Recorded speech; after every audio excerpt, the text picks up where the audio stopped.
और सवेरा, हवाओं की लहरें आई है लेकर पैगाम तेरे, के फिर आ रहे हैं देखो प्यारे यीशु हमारे, ओ यीशु हमारे, ओ यीशु हमारे, ओ यीशु हमारे, ओ यीशु हमारे।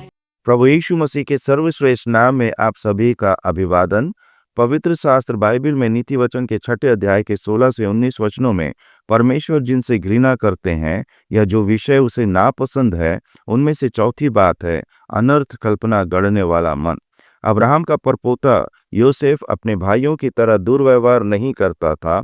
इसके अलावा वह उनके पिता याकूब का बहुत प्रिय था, और जब उसे सपने में पता चला कि वह एक उच्च पद पर पहुंचेगा और सभी उसे प्रणाम करेंगे, तो उसके 10 भाई उससे इतना द्वेष करने लगे कि उन्होंने उसे जंगल में ही मारने की साजिश रची। लेकिन रूबेन के कहने पर उन्होंने उसका बागा छीन लिया और उसे पहले गड्ढे में और फिर पैसे के लिए गुलाम के रूप में बेच दिया। उन्होंने उसके बागे को बकरी के खून में डुबोकर अपने पिता को बताया कि योसेफ मर गया है। गुलाम के रूप में बेचे गए योसेफ को परमेश्वर ने बड़ी सफलता दी। परमेश्वर की कृपा और अद्भुत योजना से उसे मिस्र में उच्च पद और सर्वाधिकार प्राप्त हुआ। उसकी दूरदर्शिता और चतुराई से जब सभी राष्ट्रों में 7 वर्ष का अकाल पड़ा, तब मिस्र में धन धान्य की भरमार थी।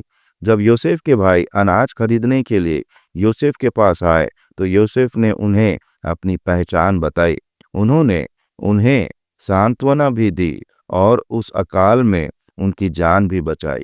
याकूब की मृत्यु के बाद योसेफ उनसे बदला लेगा, इस डर से वे भयभीत हो गए। लेकिन योसेफ ने उनसे कहा, मत डरो, क्या मैं परमेश्वर की जगह पर हूँ?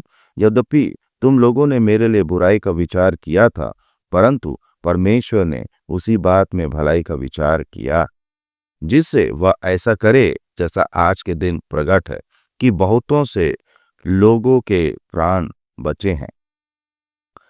वास्तव में परमेश्वर दुष्ट योजनाओं को भी मनुष्य की भलाई की योजनाओं में बदल देता है।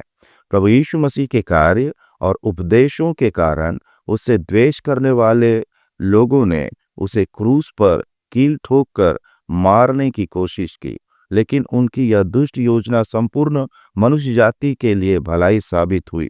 निर्दोष और निष्कलंक रक्त बहाए जाने से मनुष्यों के पापों का प्रायश्चित हुआ और उन पर विश्वास करने वालों को पाप मुक्ति और अनंत जीवन प्राप्त हुआ। आपको भी इसका लाभ मिले, यही प्रभु से प्रार्थना है।